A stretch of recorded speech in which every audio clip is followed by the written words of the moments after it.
Archives of Prasar Bharati presents the timeless treasure of Golden Era.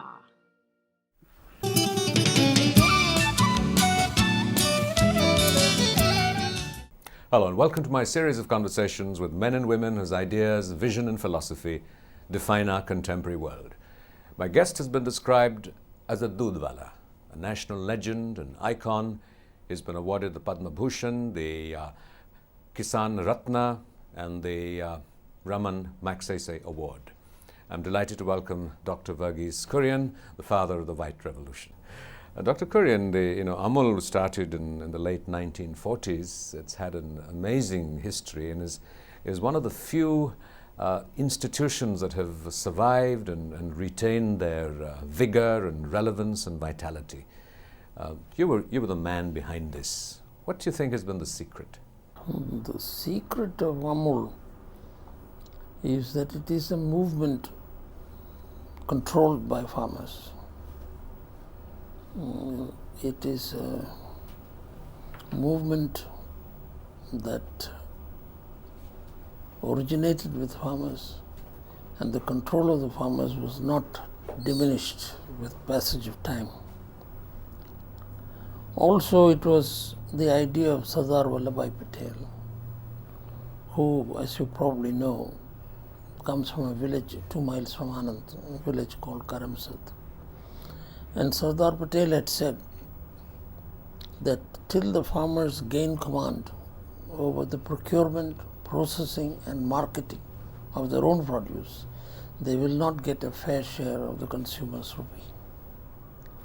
So he advised the cooperativization of the movement in Anand. And then he said, now that I have suggested this, and he was speaking before independence, the British will not agree. They will read into it a desire on my part to organize farmers against the British rule and to strengthen the Quit India movement. So they will not agree. And you will have to organize a struggle if you want to succeed. And if you are prepared to organize the struggle, and if you are prepared to bear the losses that is inevitable in any struggle, then I am prepared to lead you. The struggle resulted in the farmers of Kaira district refusing to sell their milk. That was pre-independent India, and it was expected that there would be this struggle between an indigenous organizing into a cooperative and the interests of an imperial government. But you've also had struggles post-independence. What were some of the key obstacles that you had to work to overcome? The key obstacle was that if Anand is to succeed, then it must have a leadership which is of the highest order, which was honest, straightforward and incorruptible. But you were that leader. No, Tribhuvandas Patel was that leader. And he in his wisdom decided that he could not do it by himself. He needed an element of professional management to make it happen. And he therefore decided to ask me to be the professional manager of Anand, and gave me the complete freedom. And yet this is in a larger context of a country and a society where few institutions survive and maintain their credibility, their integrity, their influence and their achievements over such a long period of time. Well, we were particular in ensuring that Anand was not a standalone unit. We replicated Anand pattern in the other districts of Gujarat and later on in other states of India.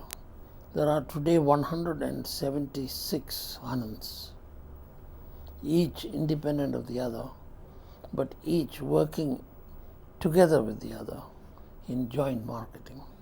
You have this notion of having created a cooperative, again, in a context, in a society where we're often perceived as being unable to get along with each other. So what was the secret of what are some of the elements that you as the professional manager brought into facilitating this process of community?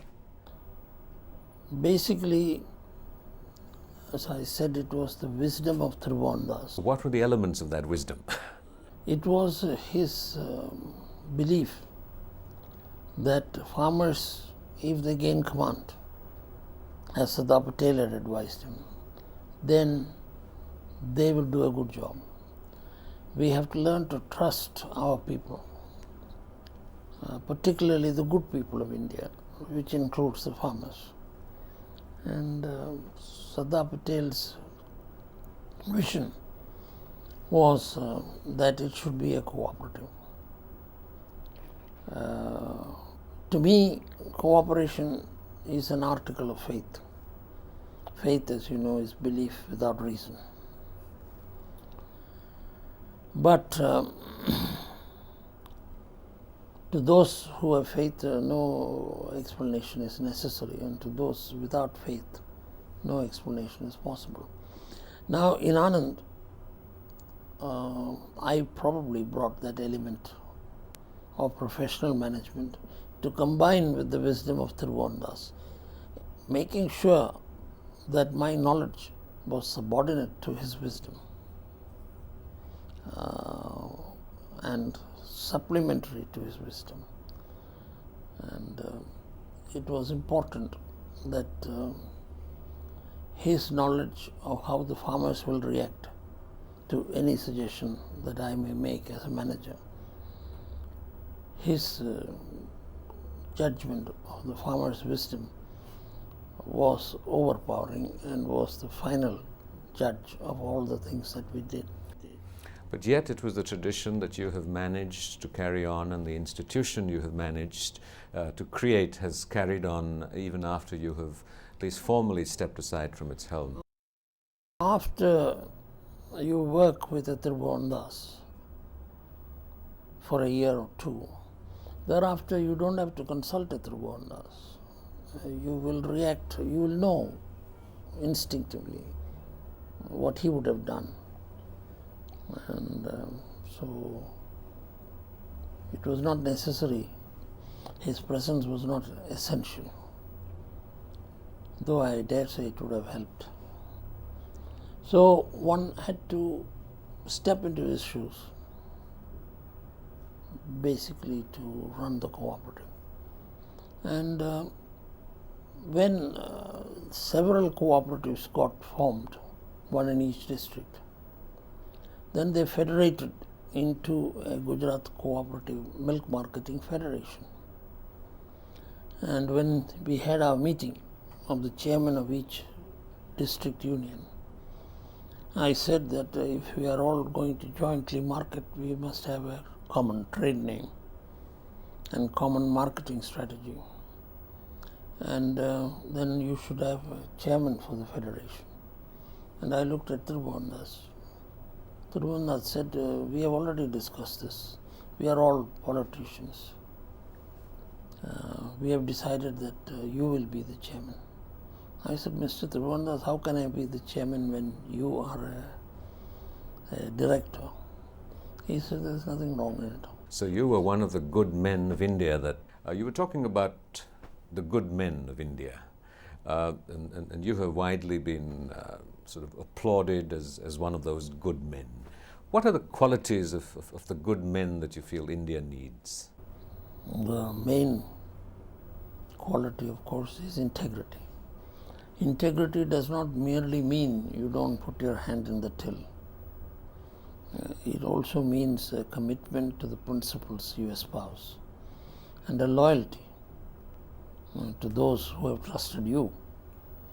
So, commitment comes out of dedication. And if you are not dedicated to a cause, it cannot succeed. I have been in Anand now 54 years. It's not because I couldn't get a job in a city. Anand, after all, is a small town. When I went there, it was a population of 10,000 people. But it is once I went there and I realized the possibilities, I decided to stay. And when I met Tribhuvandas, and told him that I'm thinking my resignation from the government who sent me to Anand has been accepted, so I will leave. And he said, don't go, we need you here. So to be needed, that was important. So I, who had packed my bags, unpacked it and never left Anand, and never regretted it either. So it was Tribhuvandas who educated me. You've mentioned Tribhuvandas several times in the conversation. Who are some of the other great men and women of India who have inspired you and moved you? There was, of course, Sardar Patel. Then, of course, there was Mr. Morarji Desai, who held the first meeting of the farmers, which resolved to go on strike against sending milk to Polson or sending milk to Bombay to the government. So Morarji Desai. But more importantly, we had a visitor in the form of the Prime Minister, Sri Lal Bahadur Shastri. He didn't accept our suggestion that he spend the night in my house. He instead sent word that he would prefer to spend the night in a village as the guest of a small farmer. Could it be arranged? It was the problem of the Prime Minister's security and so on. But the Home Secretary was an imaginative person and a good man, so he saw my point that there should not be policemen in the village when the Prime Minister visits the village. So the Prime Minister was turned loose in the village, though the official program said he was coming to Anand, spending the night in my house. And when he was turned loose, he sat with the farmer and his wife and children, had his meal, and then he walked around the village. We had informed the village the Prime Minister will be there and they might as well ignore him. So he walked from hut to hut, asking them about their cooperative, whether they were members of the cooperative, what were the benefits, if any, whether they were satisfied with the price they were getting. Then he would say, are there Muslim farmers? And he went to the Muslim farmers. Then he asked them whether they were members of the cooperative and so on. Then he said, where are the Harijans? And he went to the Harijans. He talked to them and said whether he had any hopes of being the chairman of the cooperative. He said, why not? And then came the question, when you stand in line to deliver the milk, do you stand in line ahead of the Brahmin if you come earlier? I said, yes, why not? And behind the farmer, if you come after him, yes. Twice a day, every day of the year? I said, yes. And pour your milk into the same can, the Harijan milk and the Brahmin milk and the Muslim milk. What happens to caste? They said, caste gets submerged in that can of milk. There is no caste. So Mr. Shastri imbibed all this. And then next day he came and stayed in my house. And then before leaving he said, Kurien, sit down, I want to talk to you. I looked carefully. I spent a night in a village because I have heard of the Bombay mill scheme, the Delhi mill scheme, the Calcutta mill scheme, the Madras mill scheme, all of which are disasters.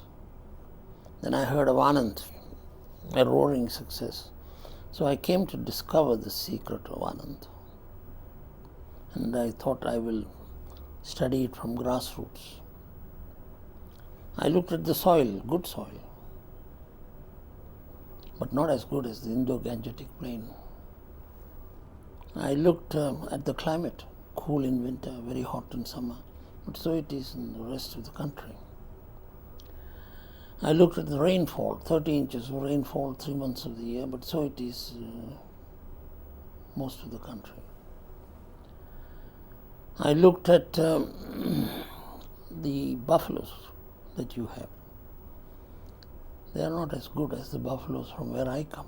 So this was the Prime Minister demonstrating the common touch. Yes, and his understanding and his desire to understand. Then he said, I have looked at the farmers, good farmers, as farmers always are, but not as hardworking as the Punjabi farmer. So I looked at everything that had bearing on milk production to discover the secret of Anand, and I have discovered nothing. I spent a whole night in a village. Is there a secret? If there is a secret, what is it? And I said, the secret of Anand is that it was a dairy owned by farmers. It is managed by their elected representatives. In their wisdom, they appointed me as their professional manager to run the dairy, subject to the board's control. So this is a dairy that is sensitive to the needs of farmers, responsive to their demands. So such a dairy cannot fail. So if that be so, we should be able to replicate Anand throughout India. I said, yes, it can be. Then he said, I will speak to the Minister of Agriculture. And soon I was called to Delhi by the Minister of Agriculture, whose name was C. Subramaniam, a remarkable man. And he said, Prime Minister has talked to me. We want to replicate Anand throughout India. How much money would you need? I said, well, we'll have to create an organization. And so the National Dairy Development Board was born. It was formed subject to my two conditions. One, that if I am to be the chairman, it has to be located in Anand, not in Delhi. And two, that I should not be paid. I should continue to be an employee of farmers. I shall do this job in an honorary capacity. Both these conditions were accepted by the Prime Minister. And I was called to Delhi. Mr. C. Subramaniam then said, how much money do you want? And I said, nothing, maybe 30 lakhs. Then I can set up shop. Then he said, I thought you will ask me for 300 crores. I said, no, that much money, if you give it to me, and under the weight of that money I will die. So this was a model that worked with the farmers, it worked with milk. You had another dream of looking at the model in terms of power distribution. Why did that fail? It was never given a chance. It has not failed. Cooperatives have not failed in India. They were never given a chance. Power, it is the entire power distribution and generation in the United States is through rural electric cooperatives. So there was, and since I was for some time the chairman of the Gujarat Electricity Board, I quickly realized that it was a corrupt institution, it was not efficient, and it was too bureaucratized. And if it was decentralized, if the electricity board would only put 1 meter outside the village and charge the village on the base of that meter and let the people of the village take the power and distribute it as they wish, then you will have a better system. And if a number of villages do this, then you move your meter to the substation, feeding these villages. Gradually you retreat from the consumer and proceed towards the generation. And the electricity board should generate power and let the people's institutions distribute it. If that was accepted, then electricity distribution, power, and more importantly, people's will prevail. Dr. Kurien, we've been talking about cooperatives, people's power, people coming together, but in the context of globalization and liberalization, privatization, what hope do you think there is that these elements will survive?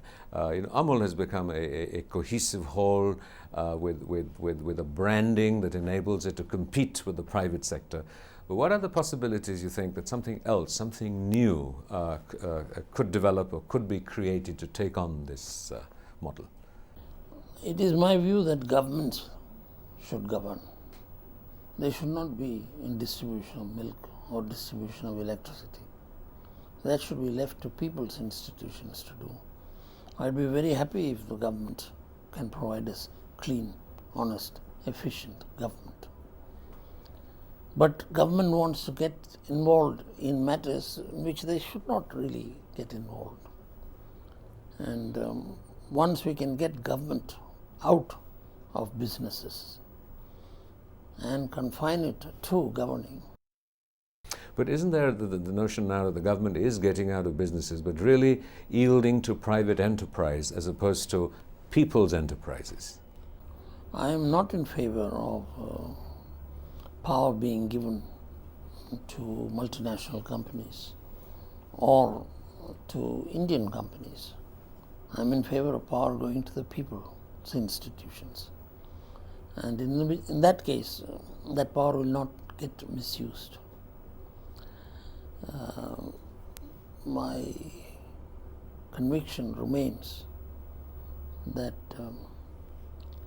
the government should learn to get out of many businesses and get involved only in basic things, naturally law and order, communication,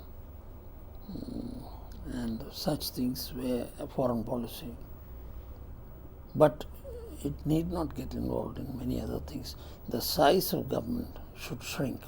Today, most of the wealth of the nation is utilized in maintaining a very large and powerful bureaucracy. If you take any of the functions of government, you have to look at it from the point of view of should government be doing this at all? And you will come to the conclusion that there are many things, areas where government should not be involved at all. I think there's no argument that about the role of government and that it should shrink, but can we replace it with people's Yes, you power? should empower the people. After all, true development is development of people, not of cows, not of electricity, but development of people. You cannot develop people unless you involve them in the processes of development, unless you place in their hands the instruments of development. Without that, people cannot grow. And the function of democracy is to involve the people in getting done many things that they are best equipped to do. I have no doubt that India is destined to emerge in a decade or two as one of the most powerful nations of this earth. Nothing can stop it. The Dr. Verghese Kurien, who provided proactive, hands-on leadership for decades, has now sort of formally stepped back and aside. How do you feel with the way that the institution that you have so long been identified with is unfolding? There have been some sort of little disagreements? Well, yes, there are some differences of opinion between those who succeeded me and me, but I am confident that those will be ironed out.